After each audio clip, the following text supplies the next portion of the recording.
வணக்க நண்பர்களே, இன்னைக்கு நம்ம பார்க்க போற ஒரு முக்கியமான கல்வெட்டு என்ன அப்படின்னா, குமரி மாவட்டத்தில் உள்ள சுசீந்திரம் தாளுமலையான் கோவிலில் முதல் பிராகாரத்தில் இருக்கும் ஒரு பாறை ஒன்று இருக்கும். ஒரு இயற்கையாக ஒரு பாறை. அதில் கிட்டத்தட்ட 3-4 கல்வெட்டு இருக்குது.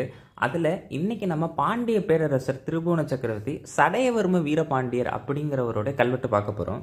பொதுவாக வீரபாண்டியருங்கிற பேரில் நிறைய மன்னர்கள் இருந்திருக்காங்க. அதில் குறிப்பிட்டு குலோத்துங்க சோழன் காலத்தில் வாழ்ந்த, அதாவது சோழ சாளுக்கிய மன்னர் காலத்தில் வாழ்ந்த ஒரு பாண்டிய பேரரசர் இவர் சம்பந்தப்பட்ட தானுமலையான் கோவில் கல்வெட்டை தான் இன்றைக்கி பார்க்க போகிறோம். இந்த சடையவர்ம வீரபாண்டியரை பற்றி முதல்ல பார்த்துருவோம்.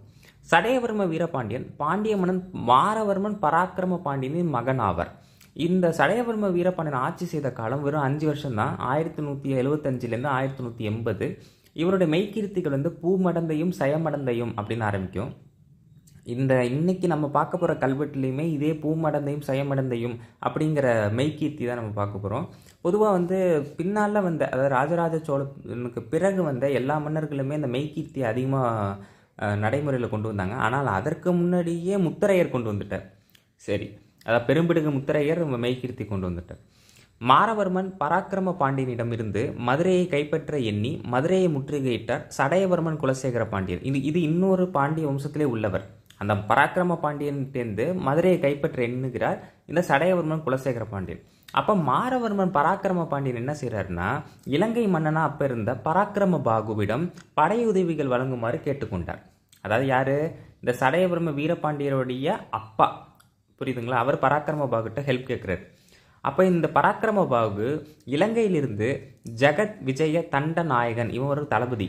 அந்த தளபதி தலைமையில் பெரும்படை மதுரைக்கு வந்தடையும் முன்னரே, வரதுக்கு முன்னாடியே மாரவர்மன் பராக்கிரம பாண்டியனையும் அவர் மனைவி மக்களையும் கொன்று மதுரையினை கைப்பற்றியிருந்தார் சடையவர்மன் குலசேகர பாண்டியன். ஸோ சடையவர்மன் வீரபாண்டியனோட அப்பாவை சடையவர்மன் குலசேகர பாண்டியன் கொண்டுறார். அப்போ மாரவர்மன் பராக்கிரம பாண்டியனின் கடைசி மகனான, அப்போனா ஏற்கனவே ஒரு 3-4 மகன்கள் இருந்திருக்காங்க. கடைசி மகனான சடையவர்மன் வீரபாண்டியன் மலை நாட்டிற்கு, அதாவது சேர நாட்டிற்கு தப்பி செல்றார். அடுத்து இந்த ஜெகத் விஜய தண்டநாயகனை பற்றி பார்ப்போம். ஜெகத் விஜய தண்டநாயகன் தலைமையில் வந்த இலங்கை படை ராமேஸ்வரம் மற்றும் அதை சுற்றிய பகுதிகளை கைப்பற்றி அங்கிருந்த படை சடையவர்மன் குலசேகர பாண்டியனுடன் போர் புரிந்தன. இதில் கொடுமை என்னன்னா, ஹெல்ப் கேட்க இப்போ பராக்கிரம பாண்டியன் தானே ஹெல்ப் கேட்டார். அவர் கொன்ன காரணத்தினால இலங்கை படை சடையவர்மன் குலசேகர பாண்டியனோட போர் புரியுது. இதனால் சடையவர்மன் குலசேகர பாண்டியன் கொங்கு நாட்டை ஆண்ட அவனின் மாமனிடம் படை உதவி கேட்டு பெற்றார். ஆமாம், அப்போலாம் கொங்கு பாண்டிய மன்னர்கள் சில பேர் கொங்கு பகுதி ஆட்சித்தாங்க. இரு படைகளும் சடையவர்மன் குலசேகர பாண்டியன் தலைமையில் இலங்கை படையுடன் போரிட்டன. சரிங்களா? அடுத்து போரின் முடிவில் ஜெகத் விஜய தண்டநாயகன் பெரும் வெற்றி பெற்றான். அவன் அந்த தளபதி ஜெயிச்சிட்டான். இந்த சடையவர்மன் குலசேகர பாண்டியன் தோத்து போயிடுறார். மேலும் ஜெகத் விஜய தண்டநாயகன் மதுரையை கைப்பற்றினான். மலைநாட்டில் மறைந்து வாழ்ந்து வந்த மாரவர்மன் பராக்கிரம பாண்டியனின் கடைசி மகன் இந்த சடையவர்ம வீரபாண்டியன் மதுரையில் மன்னராக பதவியேற்றார். சொல்கிற கான்செப்ட் புரியுதுங்களா? அதாவது பராக்கிரம பாண்டியனோட மகன் தான் நம்ம பதவியில் உட்கார வைக்கணும் அப்படிங்கிற காரணத்தினால இந்த பராக்கிரம பாகு என்ன செய்கிறாரு, சடையவர்ம குலசேகர பாண்டியனை விரட்டி விட்டுறார். அவர் தோற்கடிக்கப்படுகிறார். அடுத்து சோழ மன்னனின் உதவி. போரில் தோல்வியடைந்ததை தொடர்ந்து கிபி 1167 ஆண்டில் இப்போ தோத்து போன அந்த சடையவர்ம குலசேகர பாண்டியன் என்ன பண்ணுறாருன்னா, சோழர்களிடம் உதவி, அப்போ சோழ சாளுக்கியர்களிடம் உதவியை நாடினார். அப்போ சோழ நாட்டை 2ஆம் ராஜராஜ சோழன், அதாவது தாராசுரம் கோவிலை கட்டிய 2ஆம் ராஜராஜ சோழன் மற்றும் 2ஆம் ராஜாதிராஜ சோழன், இந்த 2ஆம் ராஜாதிராஜன் 2ஆம் ராஜராஜன் மகன் கிடையாது, தத்து பிள்ளை, இருவரும் இணைந்து ஆண்டு வந்த காலம் இது. அடுத்து சோழர் தளபதி அப்போ திருச்சிற்றம்பலமுடையான் பெருநாம்பி பல்லவராயன், இவர் பேரில் எங்கள் மயிலாடுதுறை மாவட்டத்தில் பல்ராயன்பேட்டன் ஒரு ஊரே இருக்குது. தலைமையில் சோழர்கள் படை இலங்கை படைகளுடன் போரில் ஈடுபட்டார். யாரு? அந்த தளபதி திருச்சிற்றம்பலமுடையான் பல்லவராயன்கிறவர். முதலில் நடந்த போர்களில் இலங்கை படைகளே வெற்றி பெற்றன. அதாவது இலங்கை படைக்கும் சோழர் படைக்கும் சண்டை நடக்குது. காஞ்சிபுரத்தை அடுத்துள்ள ஆர்ப்பாக்கம் என்னும் ஊரில் கிடைத்த கல்வெட்டின்படி கீழ்நிலையிலும் பின் பொன்னமராவதியிலும் நடைபெற்ற போரில் சோழர் படை தளபதி பல்லவராயன் தோற்றார். இந்த பல்லவராயன் யாருக்கு ஆதரவாக செயல்படுறாரு? சடையவர்மன் குலசேகர பாண்டியனுக்கு ஆதரவாக, அவருக்கு ஹெல்ப் பண்ணுற விதமாக போர் புரிகிறார். பராக்கிரம பாகுவோட தளபதி ஜெகத் விஜய தண்டநாயகன் யாருக்கு ஆதரவாக போர் புரிகிறார்? இந்த சடையவர்ம வீரபாண்டியனுக்கு ஆதரவாக போர் புரிகிறாங்க. மொத்தத்தில் 2 பாண்டிய மன்னர்களுக்கும் 2 பேரரசுகள் உதவி செய்யும். இது ஒரு வித்தியாசமான வரலாறு, எடை வரலாறு. இதை நம்ம தெரிஞ்சுக்க வேண்டியது அவசியம். அடுத்து பல்ராயன்பேட்டையில் ஒரு கல்வெட்டு இருக்குது, அது எங்கள் ஊர் பக்கம் தான். பின்னர் இறுதியில் தொண்டி, பாசிப்பட்டணம் ஆகிய ஊர்களில் நடைபெற்ற போர்களில் சோழர் படைகள் வெற்றி பெற்றது என்பது தெரிகிறது. சடையவர்மன் வீரபாண்டியனின் படைகள் மற்றும் இலங்கை படைகள் சோழர் படைகளிடம் தோற்றன. இது வந்து மாறி மாறி குலசேகர பாண்டியன் ஒரு போரில் ஜெயிக்கிறாரு, இன்னொரு போரில் சடையவர்மன் வீரபாண்டியன் ஜெயிக்கிறார். ஆனால் இவங்க 2 பேருமே நேரடியாக மோதிக்கல. 2 பேருக்கு ஹெல்ப் பண்ணது யாருன்னா இந்த வீரபாண்டியனுக்கு இலங்கை படையும் குலசேகர பாண்டியனுக்கு சோழர் படைகளும் உதவி செய்து. இது வரலாறு. சோழர் தளபதி திருச்சிற்றம்பலமுடையான் பெருமாநம்பி பல்லவராயன் ராமேஸ்வரத்தில் இருந்த இலங்கை படைகளை முற்றிலுமாக அளித்தார். ஏன்னா பக்கம் தானே ராமேஸ்வரம், இலங்கையிலேருந்து பக்கம் தான். அதே மாதிரி இதை பார்த்தோன்னே ஏன்னா ஹெல்ப் பண்ண வந்த இலங்கை படைகளே தோற்று போயிடுச்சுங்கிற காரணத்தினால சடையவர்மன் வீரபாண்டியன் என்ன பண்ணுறாரு, மலை நாட்டிற்கு மறுபடியும் சேர நாட்டிற்கு என்ன பண்ணுகிறார், தப்பி செல்கிறார். இது அந்த கால வரலாறு. அதுக்கடுத்து சோழர் படைத்தலைவன் பல்லவராயன் இலங்கை படைத்தலைவர்களான லங்காபுரி தண்டநாயகன் மற்றும் நம்ம இப்போ சொன்ன ஜெகத் விஜய தண்டநாயகன் ஆகிய இருவரின் தலைகளையும் என்ன பண்ணுறாரு, மதுரை கோட்டை வாசலில் வைத்தார் அப்படின்னு மயிலாடுதுறை மாவட்ட பல்ராயன்பேட்டை கல்வெட்டு வாயிலாக நமக்கு தெரிகிறது. இது இன்னொரு பெரிய ஆச்சரியமான விஷயம் என்னன்னா, இந்த பல்ராயன்பேட்டை கோவில், அந்த ஊரில் இருக்க கோவில் பேர் கூட மீனாட்சி சுந்தரேஸ்வரர் தான். ஏன்னா மதுரையில் உள்ள மீனாட்சி சுந்தரேஸ்வரருடைய கோவில் அமைப்பை பார்த்து இந்த பல்லவராயன், இந்த சோழர் படைத்தலைவரான பல்லவராயன் அதில் ஏற்பட்ட அந்த பிரமிப்பில் இங்கே ஒரு கோவில் கட்டிக்கிறார். யாருடைய ஆட்சி காலத்தில், 2ஆம் ராஜராஜ சோழன் ஆட்சி காலத்தில். சரி, இப்போ அடுத்து குலசேகர, இப்போ வந்து இவங்க சோழர் படை தானே ஜெயிச்சது, அந்த காரணத்தினால குலசேகர பாண்டியன் பதவி ஏற்கிறார். போரின் முடிவில் சோழர்களின் ஆதரவுடன் சடையவர்மன் குலசேகர பாண்டியன் மதுரையின் மன்னராக பதவியேற்கிறார். சோழர் படைகளுக்கும் இலங்கை படைகளுக்கும் புலைச்சேரி, மாத்தோட்டம், வள்ளிக்காமம், மட்டிவால் ஆகிய இடங்களிலும் போர்கள் நடைபெற்றது. இந்த இடங்கள் எனக்கு சரியாக எங்கே தெரியல. இது ஒருவேளை மலைநாட்டு பகுதியாக இருக்கலாம், இல்லை ஈழப்பகுதிகளாக கூட இருக்கலாம். அது எனக்கு சரியாக தெரியல. கிடைத்த தகவல்கள் அப்படி சொல்கிறேன்.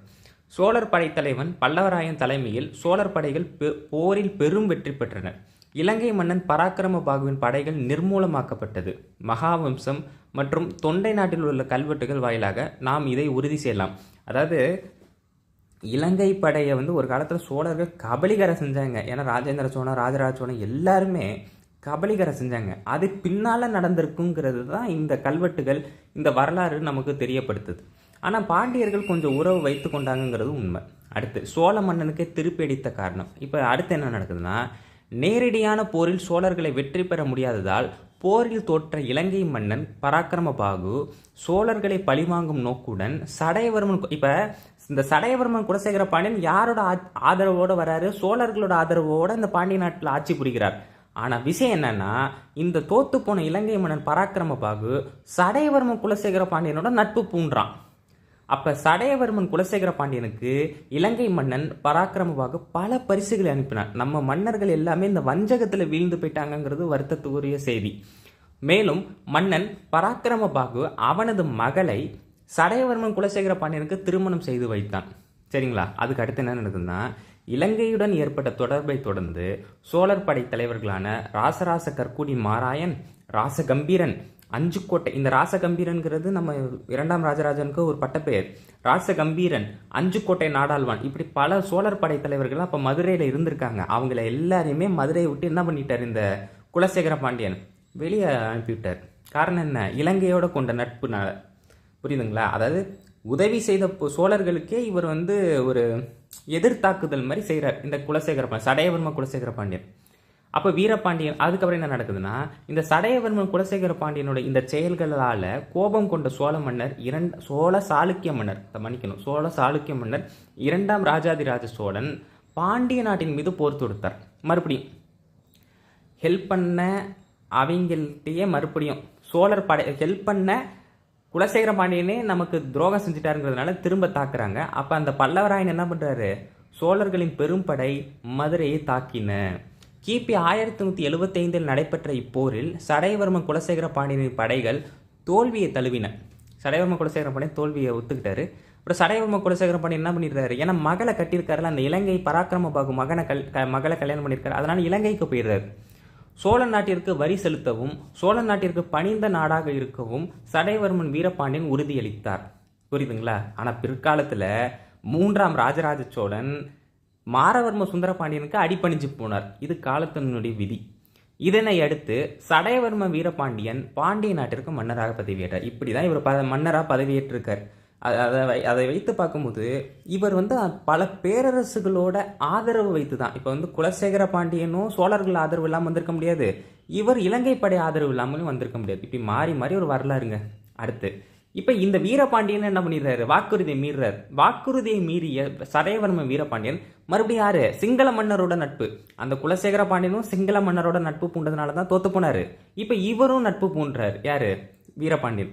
கிபி 1980ஆம் ஆண்டில் சடையவர்மன் வீரபாண்டியனுக்கும் அதுக்கு பின்னால் வந்த 3ஆம் குலோத்துங்க சோழனுக்கும், அதனால் இந்த போரின் மூலமாக தான் 3ஆம் குலோத்துங்க சோழனுக்கு மதுரையும் கருவூரும் ஈழமும் கொண்டன்னு ஒரு பட்டப்பெயரே கிடைக்குது. இப்போரில் சடையவர்மன் வீரபாண்டியனின் மகன் ஒருவன் இறந்தான் என்று நம்பப்படுகிறது. அதுக்கு அடுத்து ஏலக படைகளும் மறவர் படைகளும் இலங்கை படையும் சோழர்களிலும் தோற்றனர். போரில் வெற்றி பெற்ற 3ஆம் குலோத்துங்க சோழன் தன்னிடம் அடைக்கலம் கொண்ட அந்த விக்கிரம பாண்டியனை பாண்டிய நாட்டின் மன்னனாக முடிசூட்டினார். விக்கிரம பாண்டியன் ஒருத்தர் தோத்து போயிருக்காரு. போரில் தோற்ற சடையவர்மன் வீரபாண்டியன் சேர மன்னனிடம் அடைக்கலம் கொண்டார். அதை புரியுதுங்களா? விக்கிரம பாண்டியன்கிறது இவரோட மகன் போலக்கு, வீரபாண்டியனோட மகன். அவர் சோழர்கள்ட்ட அடைக்கலம் போயிட்டாரு. அந்த காரணத்தினால அவருக்கு பாண்டிய நாட்டு மன்னனா முடிசூட்டுறாரு இந்த 3ஆம் குலோத்துங்கன். வீரபாண்டியர் என்ன பண்ணிடுறாரு, சேர மன்னன், அதாவது மலைநாட்டு மன்னனான சேர மன்னனிடம் அடைக்கலம் கொண்டார். இந்த போர் மூலமாக தான் மதுரையும் கருவூரும் ஈழமும் கொண்ட, அப்போ ஈழத்து தேசத்துலேயும் அவர் சண்டை போடுறார். அது பின்னால் அது ஒரு பெரிய கதை. இதெல்லாம் வரலாறு தெரிஞ்சுக்க வேண்டியது முக்கியம். சோழர்களுடன் பகை வேண்டாம் என்று எண்ணிய சேர மன்னன் சோழ மன்னன் 3ஆம் குலோத்துங்க சோழனிடம் சடையவர்மன் வீரபாண்டியனை அழைத்து சென்று மதுரையில் ஒரு பகுதியை அவனின் ஆட்சிக்கு கீழ் சிற்றரசராக பெற்று தந்தார். ஆனால் பின்னால் அவருக்கு பின்னால், அதாவது 3ஆம் குலோத்துங்கனுக்கு பின்னால் வந்தவர் யாரு, 3ஆம் ராஜராஜ சோழன். அந்த 3ஆம் ராஜராஜ சோழன் என்ன செய்கிறார், ஒரு திறனற்ற மன்னனாக போனதுனால இந்த வீரபாண்டியர்களுக்கெல்லாம் பின்னால் வந்த மாரவர்ம சுந்தரபாண்டியன் ஒரு மிகப்பெரிய ஆற்றல் மிக்க பாண்டிய பேரரசர் பின்னால் சோழர்களுடைய எழுச்சியை குன்ற செய்கிறார் அப்படிங்கிறது வரலாற்று உண்மை. இப்போ நம்ம இன்னைக்கு அந்த கல்வெட்டை பார்ப்போம். முக்கியமான கல்வெட்டு இதுதாங்க. இந்த கல்வெட்டு இது எங்கே இருக்குன்னா, அதே அந்த சுசீந்திர தாளுமலையான் கோவிலில் முதல் பிராகாரத்தில் இருக்கும் ஒரு பாறை, இயற்கையாக ஒரு பாறை இருக்கும். அதில் இந்த சடையவர்ம வீரபாண்டியரோட 11ஆம் நூற்றாண்டு, எனக்கு எந்த ஆட்சி ஆண்டுன்னு கொடுக்கல, காமனாக 11ஆம் நூற்றாண்டு கல்வெட்டு நான் கொடுத்துருக்கேன். ஏன்னா அவர் எந்த ஆட்சி ஆண்டு கல்வெட்டுன்னு இது எனக்கு சரியாக தெரியல, ஏன்னா கொடுக்கல, கல்வெட்டுலேயே அது மாதிரி கொடுக்கல. இந்த கல்வெட்டுக்கு பேர் என்னன்னா அதவோடு சாசனம். பேர் என்னது, அதவோடு சாசனம் அப்படிங்கிறது தான் இந்த கல்வெட்டுடைய பெயர். இந்த அதவோடுனா என்னன்னு அப்புறம் பார்ப்போம். முதல்ல மெய்கீர்த்தியை முடிச்சிடும். ஸ்வஸ்தி ஸ்ரீ பூமடந்தையும் ஜெயமடந்தையும் பொழிந்து திருப்புய திருப்ப வார் முழுதும் குடை நிலற்ற பராக்கிரமத்தால் முடிசூடி தென் மதுராபுரி திருவிளையாட்டத்திற்கண்டு மன்னரெல்லாம் வந்திருஞ்ச மலைக்காடு கொண்டருளி மாபாரதம் பொருதருளி மன்னவருக்கு தூது சென்றருளி தேவாசுர மதுகை தரித்து தேனாரும் மாயும் கொண்டருளி. நான் ஏற்கனவே சொன்ன மாதிரி இந்த பூமடந்தையும் ஜெயமடந்தையுங்கிறது தான் இவருடைய, இந்த மாமன்னர் சடையவர்ம வீரபாண்டியருடைய மெய்கீர்த்தி. நீங்கள் கோவிலில் இந்த மாதிரி கல்வெட்டு பார்த்தீங்கன்னா உங்களுக்கு ஸ்ட்ரைக் அவுட் ஆகணும் டக்குன்னு, இது சடையவர்ம வீரபாண்டியரோட கல்வெட்டுன்னு.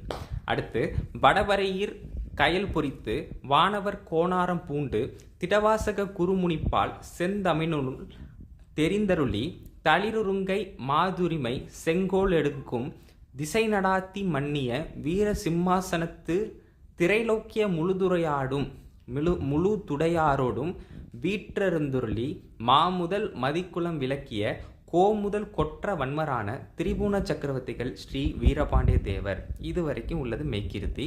இதில் முக்கியமான நிறைய விஷயங்களுக்கு திரைலோக்கிய முழுதுடையார் அப்படிங்கிறது இந்த வீரபாண்டிய தேவருடைய மனைவி பேர். சரிங்களா? அதுக்கப்புறம் இதோட விளக்கம். மங்களம் உண்டாகட்டும், திருமகள், அதுதான் பூமடந்தைன்னு சொல்கிறாங்க, மற்றும் வெற்றி என்னும் பெண்ணாக ஜெயமடந்தை, வெற்றிங்கிறத ஒரு பெண்ணாக உருவகித்து விளங்கும் தனது பலத்தால், அதை திருப்புய திருப்ப உலகம் முழுவதும் தனது ஆட்சி என்னும் குடையை பராக்கிரமம்னா வீரத்தை செலுத்தி கிரீடம் சூடி மதுரையில் சிவபெருமான் செய்தருளிய திருவிளையாடல்களை கண்டு வணங்கிய பாண்டிய குலத்தில் பிறந்தவரும் தென் மதுராபுரி திருவிளையாடத்தில் கண்டுன்னு ஒரு வார்த்தை இருந்தது பார்த்தீங்களா, அதோட அர்த்தம் இதுதான். இதுக்கப்புறம் வந்து அதாவது மதுரையில் சிவபெருமான் நிறைய திருவிளையாடல்கள் செஞ்சார்ல, அதையெல்லாம் கண்டு வணங்கிய சங்ககால பாண்டிய குலத்தில் பிறந்தவர்னு சொல்ல வராங்க. அந்த வம்சத்தை பெருமையாக சொல்கிறாங்க இந்த மெய்கீர்த்தியில். அப்படின்னு பார்க்கும்போது இந்த பாண்டிய மன்னர் ஒன்றும் பெரிய அளவுக்கு செய்யலைங்கிறது தான் அர்த்தம். அடுத்து மலைநாட்டில் உள்ள மன்னர்களே, மலைநாட்டில் உள்ள மன்னர்கள்னா யார்? சேர நாட்டில் உள்ள மன்னர்களை அடிப்பணிய வைத்து முழுமையும் கொண்டருளிய வரும். ஆனால் இது உண்மை கிடையாது. மன்னரெல்லாம் வந்திரைஞ்ச மலைநாடு கொண்டருளி என்ன, இவர் அடிக்கடி மலைநாட்டுக்கு தான் தப்பித்து ஓடுகிறார். அது நம்ம அந்த முன்பகுதியில் பார்த்தோம். அடுத்து மகாபாரத யுத்தத்தில் பாண்டவர்களுக்கு துணையாய் இருந்து போர் செய்தருளிய பாண்டிய குலத்தில் பிறந்தவரும். ஆமாம், சாரங்கத்வஜன் ஒரு பாண்டிய மன்னன் வந்து உதவி புரிந்தார். அதை தான் மாபாரதம் பொருதருளின்னு ஒரு வார்த்தை. அடுத்து தேவர்கள் அசுரர்கள் இடையே நடந்த யுத்தத்தில் அரசர்களுக்கு தூது சென்ற பாண்டியர் மாகீர்த்தியின் வழி வந்தவரும். ஏன்னா தேவர்களுக்கும் அசுரர்களுக்கும் ஒரு யுத்தம் நடக்கும்ல, அந்த யுத்தத்தில் அரசர்களுக்கு தூது சென்ற பாண்டியர் வந்து இந்த மாகீர்த்தி அப்படின்னு ஒரு பாண்டிய மன்னர் அப்போ இருந்திருக்காரு, அவரோட வழிவந்தரும் சொல்கிறார். அதை தான் மன்னவருக்கு தூது சென்றருள்ளி தேவாசுர அப்படிங்கிற ஒரு வார்த்தையில் கொடுத்துருக்காங்க. அடுத்து உடல் வலிமையும் கொண்டு அதை மதுகை தரித்து தெய்வத்தன்மை கமலும் மறையையும் மறைனா வந்து பழம்பெரும் நூல்கள் இதெல்லாம் கற்றல்னா கற்றுக்கிட்டு தேனாரும் மாயும் கொண்டருளின்னு கொடுத்துருக்காங்க. வட திசையத்தில் இமயத்தில் மீன் சின்னம் பொறித்து. ஆமாம், உண்மைதான். ஏன்னா நம்ம இமயவர்மன் நெடுஞ்செழியனாதன் மாதிரி நெடுஞ்செழியெல்லாம் இந்த இமயத்தில் போய் மீன் சின்னம் பொறித்து, அதான் வடவரையர் கயல்னா மீன் பொறித்து இந்திரன் அளித்த முத்து ஆரத்தை தரித்த பாண்டியர் உக்கிர பெருவழுதி வழிவந்தவரும். அதான் வானவர் கோணாரம் பூண்டு. வானவர்னா தேவர்னு அர்த்தம். தேவர்களுடைய அதிபதி யாரு? கோன்னா யாரு? அரசன். தேவர்களுக்கெல்லாம் அரசன் யாரு? இந்திரன். அவர் கொடுத்த முத்து ஆரத்தை வாங்கிய உக்கிர பெருவழுதியோட வழிவந்தவரும் அப்படி சொல்கிறாங்க. அதுக்கு அடுத்து திடமான சொல்வளம் கொண்ட திடவாசகம் அகத்தியரிடம். அகத்தியர்னா தான் யாருன்னு சொல்கிறாங்க? குறுமுனி. குள்ளமாக தானே இருப்பார். குறுமுனி கொண்ட அன்பினால் செந்தமிழே வளர்த்த பாண்டிய மரபில் வந்தவரும். அதான் பால் செந்தமிழுள் தெரிந்தருள்ளின்னு சொல்கிறாங்க. தளிர் போன்ற விசாலமான கையை உடைய உமாதேவினா யார்? பார்வதி தேவி. உமாதேவியாரது உரிமை மூலமாக கிடைத்த செங்கோலை வைத்து, ஏன்னா செங்கோல்னா என்ன, மன்னர்கள் வைத்திருப்பாங்களா, அந்த செங்கோலை வைத்து திசையெங்கும் ஆட்சி செலுத்தி, அதை தான் எப்படி சொல்கிறாங்கன்னா தெரிந்தருளி தளிருங்கை மாதுரிமை செங்கோலெங்கும் அப்படி சொல்கிறாங்க. அதாவது உமாதேவியாருன்னு சொல்லப்படக்கூடிய பார்வதி தேவி தான் அந்த செங்கோலை வந்து கொடுக்குறாங்களா பாண்டிய மரபுக்கு. அந்த செங்கோலை வைத்து திசையெங்கும் ஆட்சி செய்து வீர சிம்மாசனத்தில், இது பொதுவாக எல்லா மைக்கத்திலும் வரும், வீர சிம்மாசனத்தில் தனது மனைவி யார்? இப்போ வந்து வீரபாண்டியருக்கு வந்துடுறாங்க. தனது மனைவி அரசி திரைலோக்கிய முழுதுரையாடும் வீற்றிருந்துள்ளி, அதாவது உட்கார்ந்து பெருமை பொருந்திய முதன்மை வாய்ந்த சந்திரகுலத்தில், அதான் மாமுதல் மதிக்குலம்னு சொல்கிறாங்க. இவங்க சந்திரகுலம், சோழர்கள் சூரியகுலம், ரவிக்குலம்னு சொல்லுவாங்க. விளங்கும் கோமுதல் கொற்ற வன்மரான திரிபுவன சக்கரவர்த்திகள் சடையவர்ம வீரபாண்டியர். இது தாங்க மெய்கீர்த்தி. கொஞ்சம் சின்ன மெய்கீர்த்தி தான் அது. ஆனால் இதுக்கு நான் பொருள் கண்டுபிடிச்சி இதை கொஞ்சம் ஓரளவுக்கு எழுதி முடிக்கிறதுக்குள்ளேயே எனக்கு ஒரு மணி நேரமாக தான் ஆயிடுச்சு. அவ்வளோ நுணுக்கமாக இதை பார்க்க வேண்டியதாக போயிடுச்சு, சின்னதாக இருந்தாலும். சரி, இப்போ கல்வெட்டுக்கு வரும். அபிஷேக காலத்தில் ராசிதா கோத்திரத்து ஆஸ்வல்யாயன சூத்திரத்து நாராயணன் சேந்தனான இடையாற்று மங்கலத்து நம்பியும் திருப்புத்தூர் ஆழ்வாரும் பிள்ளையார் வீரகேரள தேவரும் உத்தர மந்திரிகள் வீரகேரள பாண்டிய கோணாரும் நிற்க இடையாற்று மங்கலத்து நம்பியோடும் திருவாய் மொழிந்தருளி பெருமாளுக்கு திருவாயுஷ் யாத்தியமாக, இது நிறைய வடமொழி வார்த்தை இருக்கும், திருவாயுஷ் யாத்தியமாக சுசீந்திரமுடைய நாயனாருக்கு பெருமாள் தானம் பண்ணி கொடுத்தருளின பூமி. இதில் வர அந்த பெருமாள்ங்கிறத அரசரை தான் குறிக்குது. பெருமாள் அப்படிங்கிறது அரசரை குறிக்குது. அதே போல் இந்த ஆஸ்வல்யாயனன் ஒரு வார்த்தை வருது பார்த்தீங்கன்னா, இது ஒரு முனிவரோட பெயர். ஆஸ்வல்யாயன் அப்படிங்கிறது ஒரு முனிவரோட பெயர். அதேமாதிரி திருவாயுஷ்யார்த்தமாகங்கிறது வடமொழி வார்த்தை. அது என்ன அர்த்தங்கிறது இப்போ சொல்கிறேன். விளக்கம். இந்த வீரபாண்டிய தேவர் பதவியேற்ற நாளில், அவர் பதவி ஏற்கிறார் பார்த்தீங்களா, அந்த நாள்லேயே, அதான் அபிஷேக காலத்தின்னு சொல்கிறாங்க. ராசிதா என்கிற கோத்திரம் உடைய, அது என்ன கோத்திரம்லாம் எனக்கு சரியாக தெரியல, கோத்திரம் உடைய ஆஸ்வல்யாயன் என்ற முனிவரின் அதே கோத்திரத்தை உடைய நாராயணன் அப்படிங்கிறவருடைய மகன், அவர் பேர் சேந்தன். அந்த சேந்தன் எனப்படும் இடையாற்று மங்கலத்து நம்பி, அவர் ஒரு ஆள். அப்புறம் திருப்புத்தூர் ஆழ்வார், அதாவது சிவகங்கை மாவட்டத்து திருப்புத்தூர்னு சொல்லுவாங்க, அதை உள்ள வைணவர். அதே போல் அரசரின் இளங்குமரர் இந்த வீரபாண்டியர் இருக்கார்ல, அந்த வீரபாண்டியருக்கு ஒரு பையன் இருந்திருக்காரு, அதான் பிள்ளையார்னு சொல்கிறாங்க. இளங்குமரர், வீரகேரள தேவர் அவர் ஒருத்தர். அதேமாரி உத்தர மந்திரிகள், மன்னருக்குன்னு ஒரு மந்திரிகள் இருப்பாங்களே, அவர் பேர் வீரகேரள பாண்டிய கோனார் ஆகியோர் சபையில் நிற்க இடையாற்று மங்கலத்தை நம்பி, அந்த இடையாற்று மங்கலத்தை நம்பி என்ன செய்கிறாருன்னா, மன்னரின் ஆணையை, மன்னர் வந்து ஒரு ஆணை வெளியிட சொல்கிறாரு, அதை ஆணையை வெளியிட, அதாவது திருவாய் மொழிந்தருளி மன்னர், அதான் பெருமாளுக்குன்னு சொல்ல, பெருமாள்னா இங்கே மன்னர்னு அர்த்தம், பெருமாளுக்கு நெடுநாள், அவர் நீண்ட காலம் வாழணும், ஆனால் 5 வருஷத்துலேயே அவர் முடிச்சுட்டு அவர் வாழ்க்கை, அது வேறு விஷயம். நெடுநாள் வாழும் பொருட்டு, அதாவது திருவாயுஷ் யார்த்தமாக அப்படின்னு சொல்கிறாங்க. சுசீந்திரம் கோவில் இறைவனுக்கு அரசர் தானம் செய்து கொடுத்த நிலம், அதாவது அவர் வந்து ரொம்ப நாள் வாழணும், இந்த மன்னர் வந்து ரொம்ப நாள் வாழணுங்கிறதுக்காக இந்த சுசீந்திரம் கோவில் இறைவனுக்கு இவர் ஒரு நிலதானம் கொடுத்துருக்கார். இதெல்லாம் தப்பு இல்லை, இது எல்லாரும் நம்மளே செய்கிறது தானே. கல்வெட்டு. தென்கூற்று புறத்தா நாட்டு பூசன்குடி பாலதவோடு தோட்டம், இவ்வதவோடு தோட்டத்துக்கு பெருநான்கெல்லை கீழெல்லை பாதிரி தோட்டத்து நீர் நக்கல் தென்னெல்லை கல்குளிக்கி வடக்கு மேலெல்லை புல்லாங்குறிச்சி கற்கரை வயலில் ஒற்றுவாயல் கிணற்றுக்கு கிழக்கு வடவெல்லை கரடி கும்பல், இதை நிறைய வார்த்தை வித்தியாசமாக இருக்குது, கரடி கும்பல் கடம்புக்கு தெற்கு ஏரி இரண்டினால் விளைநிலமும் காடும் உள்பட அப்படி படிக்கணும், காடும் உள்பட நிலம் 7 வேலி, இந்நில 7 வேலியும் இறையிலி காராண்மையும் பட. இப்படி தான் பிரித்து படித்தா புரியும். ஏன்னா இவங்க வந்து கல்வெட்டில் என்ன பண்ணுவாங்க, எல்லாத்தையும் சேர்த்து எழுதுவாங்க.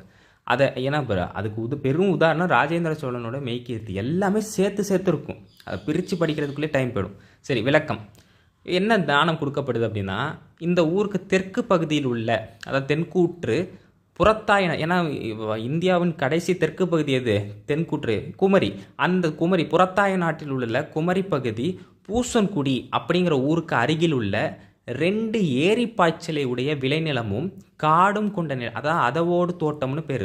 அதவோடு தோட்டம்னா என்னென்னா, 2 ஏரி பாய்ச்சல், ஏரியிலேருந்து தண்ணி வருங்க, அது பக்கத்துலேயே விளைநிலமும் காடும் இருக்கிற நிலப்பகுதி தான் எது, அதவோடு தோட்டம். அந்த அதவோடு தோட்டத்துக்கு ஒரு 4 எல்லைகள், ஏன்னா தோட்டனாலே 4 பக்கம் தானே, அந்த 4 எல்லைகள் என்னென்ன சொல்கிறாங்கன்னா, கிழக்கு எல்லை வந்து பாதிரி தோட்டத்துக்கு அருகில் ஒரு வாய்க்கால் இருந்திருக்கு, இதுக்கு கிழக்கு பக்கத்தில். அடுத்து தெற்கு எல்லையில் கல்குழி, கல்லாக நிறைய குழியாக இருந்திருக்க, அதுக்கு வடக்கு பக்கத்துலேயும். மேற்கு எல்லையில், இந்த அதவோடு தோட்டத்துக்கு மேற்கு எல்லையில் புல்லாங்குறிச்சி அப்படின்னு ஒரு ஊர் இருந்திருக்கு போல், அந்த புல்லாங்குறிச்சியில் கற்கள் கொண்ட வயலுக்கு அருகிலுள்ள ஒற்றுவாயல் கிணற்றுக்கு, அது ஒற்றுவாயல்னா எனக்கு என்னன்னு தெரியல, அங்கே ஏதோ ஒரு கிணறு இருந்திருக்கு, அந்த ஒற்றுவாயல் கிணற்றுக்கு கிழக்கு பக்கத்துலேயும். வடக்கு எல்லையில் கரடி கும்பல், கரடினாலே கல்லுன்னு அர்த்தம், கற்பகுதின்னு அர்த்தம், கரடி கும்பல் என்ற காட்டுக்கு தெற்கு பகுதியிலும். அதே போல் 2 ஏரி பாய்ச்சலை கொண்ட விளைநிலமும் காடும் உட்பட, அதான் அந்த அதவோடு உட்பட மொத்தம் எத்தனை வேலி நிலம், 7 வேலி நிலம், 7 வேலி நிலம் கொடுத்துருக்காரு. இந்த 7 வேலி நிலத்திற்கும், 7 வேலினா 2000 குழின்னு அர்த்தங்க, அதான் 20 மான்னு அர்த்தம். அந்த 7 வேலி நிலத்திற்கும் வரி செலுத்தாமல் நிலத்தை பயிரிடும் குடி உரிமை வழங்கியும், வரி செலுத்த வேணாம், அதுக்குண்டான உரிமை வழங்கப்படுது. கல்வெட்டு. சுசீந்திரமுடைய நாயனாருக்கு தானம் பண்ணினார் பெருமாள் முன்னுடையாரும் பழம்பெரும் நீக்கி இப்படிக்கு பெருமாள் கல்லிலும் செம்பிலும் வெட்டு கொடுக்க வென்று திருவாய் மொழிந்தருளி திருமந்திர ஓலை முறப்பு நாட்டு மரவனூர் அம்பலவன், இப்படி பிரித்து படிங்க, வெள்ளாளனான நித்த வினோத மூவேந்த வெள்ளார் எழுத்தினால் பிரசாதம் செய்தருளிய ஸ்ரீ முகத்தினாலும். நீங்கள் கேட்குறீங்க நிறைய பேர், ஏன் நீங்கள் அதை பிரித்து எழுத மாட்டீங்கன்னு. அப்படி எழுத மாட்டேன், ஏன்னா என்ன காரணம்னா இது கல்வெட்டு வரி, இந்த கல்வெட்டில் என்ன வரிகளுக்கோ அதை தான் நான் கொடுக்க முடியும். சில எழுத்து முறைகள் நான் மாற்றிருக்கலாம், ஆனால் அப்படியே மாற்ற முடியாது என்னால், அதை தான் நான் இங்கே சொல்ல வரேன். சரி, இதோட விளக்கத்தை பார்ப்போம். அந்த 7 வேலி நிலத்தையும் வரி இல்லாமல் கொடுத்தாரு பார்த்தீங்களா, அதை சுசீந்திரம் கோவில் இறைவனுக்கு தானம் செய்த அரசர், அதான் பெருமாள்னு சொல்கிறாங்க. இன்னொரு கண்டிஷன் சொல்கிறாரு, என்ன சொல்கிறாருன்னா, அந்த நிலம், இது இந்த 7 வேலி நிலம் இருக்குது பார்த்தீங்களா, அது முன் யாருக்கு உரிமையாக இருந்ததோ, யாருக்காவது ஒருத்தட்ட அது உரிமையாக இருந்திருக்கும், அதை பொருள் கொடுத்து காசு கொடுத்து நீக்கியும், பொருள் கொடுத்து நீக்கியும், அதன் பழம்பெயரை நீக்கியும், பழம்பெயர்னா என்ன, அந்த உரிமையாளரோட பெயரை நீக்கியும், ஏன்னா காசு கொடுத்த விலைக்கு வாங்கிட்டாங்களே அதனால் நீக்கியும், இச்செய்தியை அரசர் கல்லிலும் செம்பிலும் பொறிக்குமாறு ஆணை வெளியிட, இது வழக்கமாக நடக்கிறது தான், வெளியிட அந்த ஆணையை சாசனத்தில் பதிவேற்றியவர் யாருன்னா முறப்பு நாடு. முறப்பு நாடுங்கிறது இந்த தாமிரபரணி ஆற்றை ஒட்டி இருக்கக்கூடிய பகுதியில் முறப்பு நாடு. மரவனூர் பகுதியை சேர்ந்த அம்பலவன் வேளாளன் ஆன நித்த வினோத மூவேந்த வேளார் அப்படிங்கிறவர் என்ன பண்ணுறாரு, கையெழுத்திடுறார், கையெழுத்து போடுறார். அப்படின்னா நான் இந்த பதிவேற்றேன் அப்படின்னா கையெழுத்து போடுறாரு. இவர் இந்த நித்த வினோத மூவேந்த வேளார் வேற யாரும் இல்லை, அரசாணையை செயல்படுத்தும் அதிகாரி கூட. ஒரு அரசாணை வெளியிடப்படுதுன்னு வச்சுக்கோங்களேன், அதை செய்கிறதுக்குன்னு ஒரு அதிகாரி இருப்பாங்கள்ல, அதை செய்கிற வேலை 2 வேலையும் இவர் செய்கிறார். அதான் பிரசாதம் செய்தருளிய ஸ்ரீமுகத்தினாலும்னு ஒரு வார்த்தை வருது. இப்போ கல்வெட்டுக்கு வரும். சேனாதிபதிகள் வெண்பை குடிக்காட்டு இளவெண்பை சந்திரசேகரனான வீரபாண்டிய மூவேந்த வெள்ளாளர் கடையீட்டினாலும் புறவு வரி திணைக்கள நாயகம் மலைக்கூற்றத்து விளத்தூர் மன்னிக்கணும் தப்பாக போட்டிருக்கேன், விளத்தூர் நாராயணன் கேசவனான தென்னவ சிகாமணி மூவேந்த வெள்ளார் எழுத்தினாலும் முகவெட்டி நாயகம் செம்பில் நாட்டு அரையநேரி தாயன் பொன்னனான குறும்பில்லுடையான் எழுத்தினாலும். படித்து முடிக்கிறதுக்குள்ளே வாய வலிக்குது, அவ்வளோ கல்வெட்டு விஷயங்களுக்கு. சரிங்க, இதில் அடுத்து வர்றது என்னென்னா, இதில் முக்கியமான வரி இந்த புறவு வரி திணைக்களம்ன்ற வார்த்தை வருது பார்த்தீங்களா, அது ரொம்ப முக்கியமான ஒரு பதவி. அதேமாதிரி இந்த முகவெட்டி அப்படிங்கிறதும் ரொம்ப ரொம்ப முக்கியமான பதவி. அர்த்தத்தை பார்ப்போம்.